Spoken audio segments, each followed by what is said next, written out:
Hannah, welcome to the session. Right, something I usually do when I run my sessions, even when after I've been introduced, I still say my name is Chinny, spelled Chinny, because I try to show up that my name is easy to spell, and somehow I hope it's easy to remember. Okay, so in the next 40 minutes or so, we sort of get into talking about undertaking a work-based project and doing so with confidence. And what the main context that is driving today's session is sort of the challenges and uncertainties around the current global climate, which have certainly meant that businesses or individuals are taking a step back, pulling back, slightly apprehensive with respect to carrying on business as usual. You know, a lot of companies have more or less questioned, do we carry on with that particular task? Do we carry on with that particular project? Do we change strategies? So there are a lot of questions around what companies want to carry on with, or maybe what they want to take on with respect to managing the current global climate. So that is sort of the context of where my session stems from. So what I intend to cover, in terms of objectives would be getting to know the key stages of the work-based project, or possibly reminding us of the stages of the work-based project. And essentially to develop an awareness on how to make ethical and evidence-based decisions around whatever it is we want to focus the project on. Now I have underlined the third bullet point there, which is maybe what I consider the core of today's session, which is for delegates to gain an understanding on how to adequately navigate their own sustainability strategy. So it got to be something that has a direct link as well as a direct relevance to the organization that is under question. So it's got to be something that has a value to your organization, something that you can effectively implement, as the case may be, as well as communicate the project goals or the project objectives, and somehow in between the session of the project, as well as towards the end of the project, monitor how things are going following the outcomes of the project.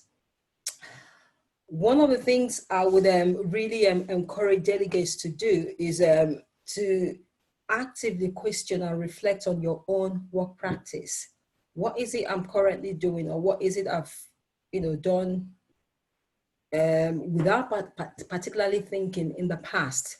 Question your practice, question your approaches, or question your experience, and we consider how things compare with what you use, your project management tools, and how you can actually utilize the tools or the techniques, the approaches that you currently use to its maximum level, such a way that you measure the contribution of those tools or approaches with respect to improving your business practice. Now, it makes sense that given that today's session is about undertaking a work-based project, to sort of understand the concept of what it is. I would say work-based project is an endeavor you embark on. It could be a task, but it got to be something that's got a defined purpose. There has to be a purpose to whatever that project is about. There has to be some form of budget because it's about the workplace. So there has to be budget around it, and there has to be specific strategies around it. So what I will aim to do is discuss the specific strategies that we need to start thinking about if we're not already doing that. Or if there are strategies that we're thinking about, we need to fine-tune those strategies around the work-based project. Now, I'm guessing that, Hannah, you have undertaking some form of project, or you are currently overseeing. Now, project does not necessarily has to be something that is on a big scale. It could be a task in the workplace, and you can class that as a project. So we could use that as an example, and you can sort of visualize that as I get into the arguments I want to discuss today. Now, possibly I've put down my next slide sort of highlights what I call the big question and the subs around it. Now, the big question is around how will the current global health crisis or this challenging time affect your organization? I'm guessing that a lot of people have asked that question. A lot of people are still asking that question. How will I deal with things given the current climate that we're in within my organization? Now, in the context of the work-based project, there might be sub-questions that will pop up around, can a furloughed staff still manage and lead a work-based project, even though they're not in the office? How can I have challenging conversations with colleagues? How can I have challenging conversations with respect to this given task or project with clients? What tools and techniques are the best or the most appropriate for me to actually employ or adopt for the purpose of the project? I think whatever questions that we have, this is not an exhaustive list. I've highlighted one on green, which is what can I do differently moving forward? Things are not, obviously not business as usual. Things have changed for pretty much every individual and every organization given the current climate. So that question about what can I do differently moving forward needs to be asked. What are the positives or the opportunities? So irrespective of the challenges that, that sort of staring us in the eyes, given the current climate, there are still positives or opportunities around us. But the question is, am I leveraging on the opportunities given the current the climate? I think a couple of weeks ago, I had the Prime Minister say something like, let's leverage on the opportunities. And I thought, oh yeah, there are opportunities even with the climate that we're in. So it's asking those questions around, how do I embrace the uncertainty? And how do I deal with whatever distress is within my team? And how do I navigate the uncertainty correctly? Do I need to be flexible in certain areas? Are there areas I need to become more aware of? Now, the term resilience has come up over and over again. We're not going to give up or cave in. So yes. Now, a number of other terminologies or terms would also be top on the list. Things like, I need to be a little bit more collaborative. I need to be aware of the individual needs within my organization, the organization need, the employee needs, as well as the client needs. So we'll touch on some of these things as we discuss the different stages of the work-based project. Now, these are the key stages of a clear, I've used the term, a clear work-based project. So I've got the 4 Ds: define, design, delegate, and deliver. Now, different people could use different terms. For example, someone could say define is the initiation stage. The design could be the planning stage. The delegate stage could be, or delegation stage could be the execution stage. And of course, the deliver stage could be where you're monitoring, evaluating the outputs or the outcomes of the project. So I'll take each of these stages one after the other for us to gain, better understanding on what each of the stage entail. So taking the first one, which is the initiation stage or the define stage, this is where you get your context right, or the rationale of the work-based project right. Just before this meeting, I had an informal chat with one of my students who is also conducting a work-based project. And we're discussing issues around rationale. So she was trying to gain an understanding of what it is and how she can actually make this stronger than what it currently is. The rationale of the work-based project is absolutely essential, because that is, so to speak, where you sort of endeavor, or as much as possible, try to convince some other person and why this area where you want to focus on is relevant in the context of your organization. There are 3 key things I'm going to be touching on the define stage. One is the issue of interest or the problem within your organization. Now, the problem could be something you identified before the health crisis, or it could be something that is sort of glaring you in the eye immediately you've just got back to work. A second point I'll touch on in the context stage or the define stage will be the structure or the culture within the organization.